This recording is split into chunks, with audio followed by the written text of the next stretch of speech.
deeqdan raashinka ah oo madaxweyne ku-xigeenka dowlad goboleedka Hirshabelle Cali Guudlaawe Xuseen uu maanta ka qaybiyay tuulada Jowhar Soomaali oo kamid ah tuulooyinka hoos yimaada degmada Jowhar ayaa waxaa deeqdani ka faa'iideystay qoysas beerihii ay tacban jireen ee fatahaadaha webiga Shabeelle ay jareen ugu horeen waxaa deeqdani ka mahad celiyay qaar kamid ah dadkii ka faa'iideystay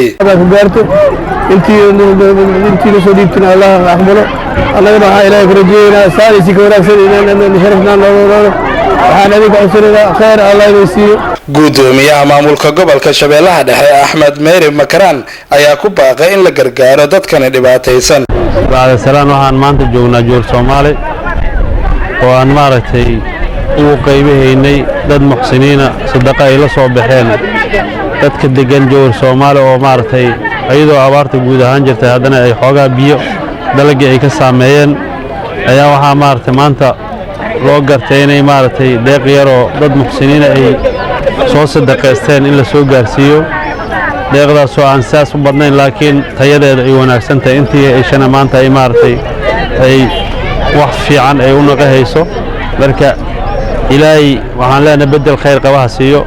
meeshay ka soo bixiyeenna wax ka badan Allah ugu bedelo madaxweyne ku-xigeenka dowlad goboleedka Hirshabelle Cali Guudlaawe Xuseen ayaa sheegay in qoysaskani ay yihiin dhanka nolosha kuwa aad u liita waxa uu sheegay in beerihii qoysaskani ay tacban jireen ay ka jareen fatahaadaha webiga Shabeelle uu sameeyay bacda salaam Allah yaa mahad iska leh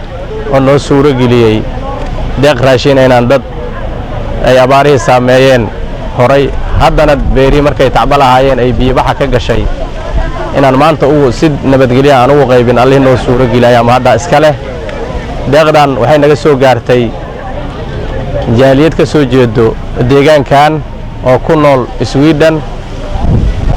waxay u tala galeen walaalahood dhibaataysan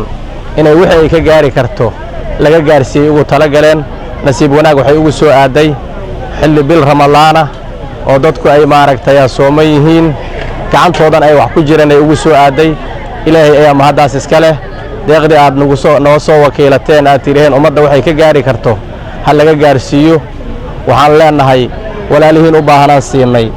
dadkii aan u aragnay guud ahaan daruufaaba iska jirta dalka laakiin dadkaan u aragnay inay u liitaan ama ay maanta ugu habboon yihiin aan annaguna siinay ilaahay idinkana bedel khayr ha idin siiyo xaqiiqda ummadda dhibaa guud ahaan haayo dadka maaragtay beeraleydana waa ugu sii liitaan qofta haday nolosheeda beer ku tiirsaneed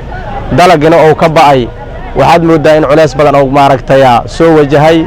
cid kaste wuxuu awoodo ummadan waxaan leenahay bishaan barakaysan laga faa'iideysto ayagana loo faa'iideysto maalintii oo dhan haday qoftu sooman tahay in biyacabaynin haday guriga timaadna waxay maaragtay ku afurtay ayna haysan Ismaaciil Cabdulla Sabriye Universal TV Jowhar.